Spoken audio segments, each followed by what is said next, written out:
Matt. Welcome to my channel. Well, Thanksgiving is right around the corner. It's coming up next week. So I thought today would be a good day to show how to make my pumpkin-shaped sourdough bread. This is my basic sourdough recipe, so you can just go back to find that to make the dough. These are shaped in the bowls, so you're starting with a sourdough bowl to begin with. This is just plain sourdough. It's not pumpkin flavored or anything. But when you're done, it'll look like a pumpkin. All right, so let's get started. So the first thing you're going to do is you're going to cut some food safe and oven safe twine. This is what you would use for tying up meat. And you want to make it long enough that it'll go all the way around your loaf and be able to tie. That looks like about the right length. And I'm going to cut 3. I like having 6 lobes on my loaf. If you were doing a bigger loaf than I'm doing, then you might want to do 4 strings to have 8 lobes. But I'm doing 6. All right. So now we got 3 roughly the same length strings.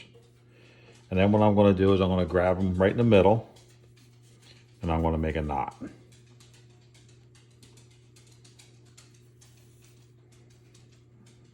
Okay.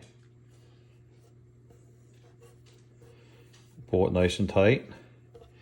And then when you fan out the individual threads, you can see you have 6. Okay. So there we go. Now we're ready for our loaf. Okay, then we're going to take our dough.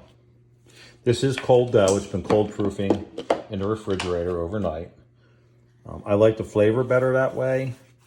It gives you much more control over the proofing that way, less likely to overproof or underproof, and it's easier to work with the cold dough. Okay.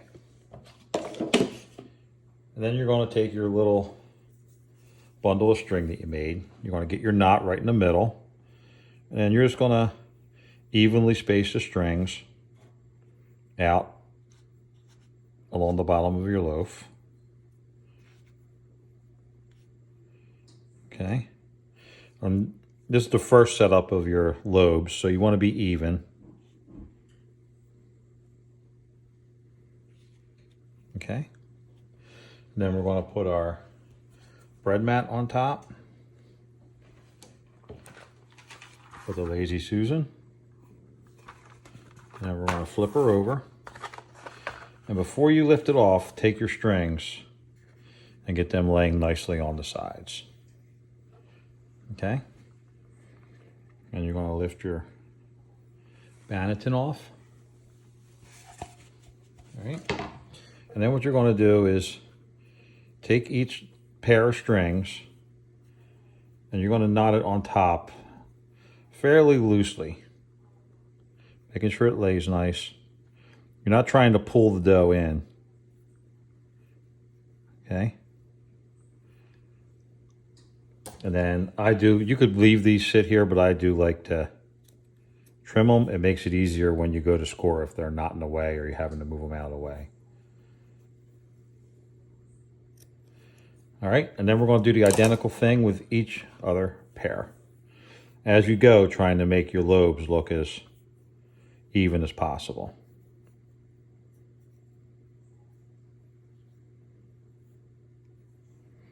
And you can make small adjustments to your string as you're going.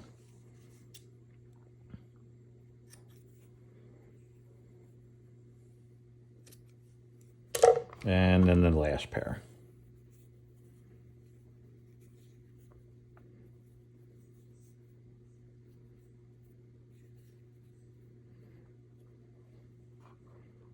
Okay.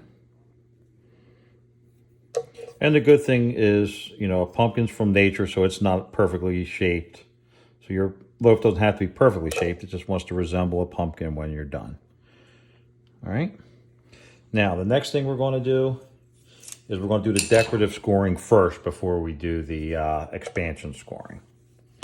So what I like to do is I want to put one here, and a couple this way, and a couple that way.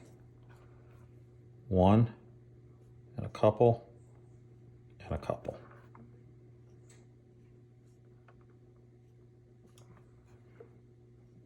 Go all the way around, do each lobe.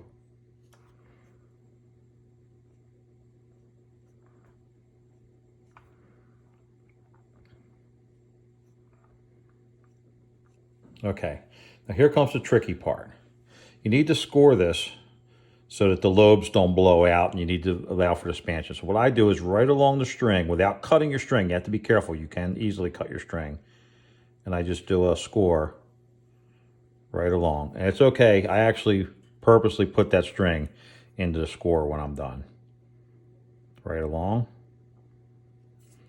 And then put your string in there.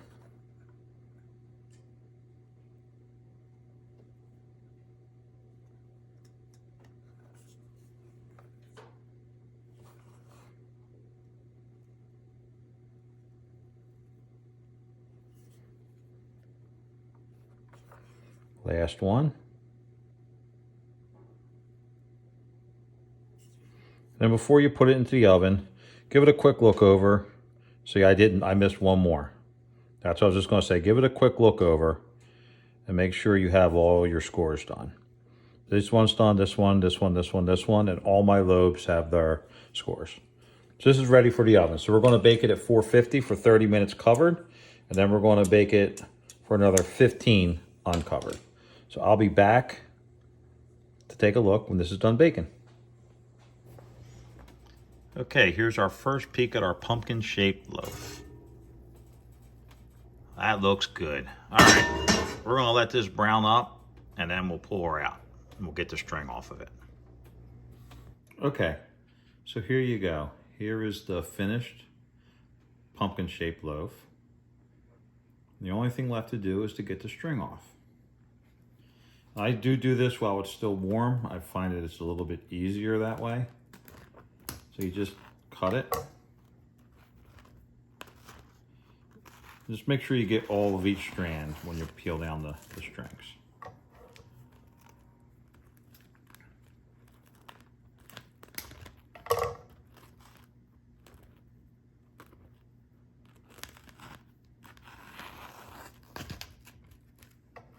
And the last string.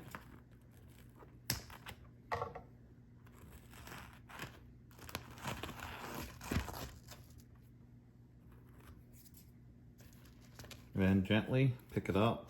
And on the bottom you can see, here's your string. And then the knot has a tendency to get a little like sunk in there a little bit. So you just free up all your strands and just give it a pop. All right. And there you go.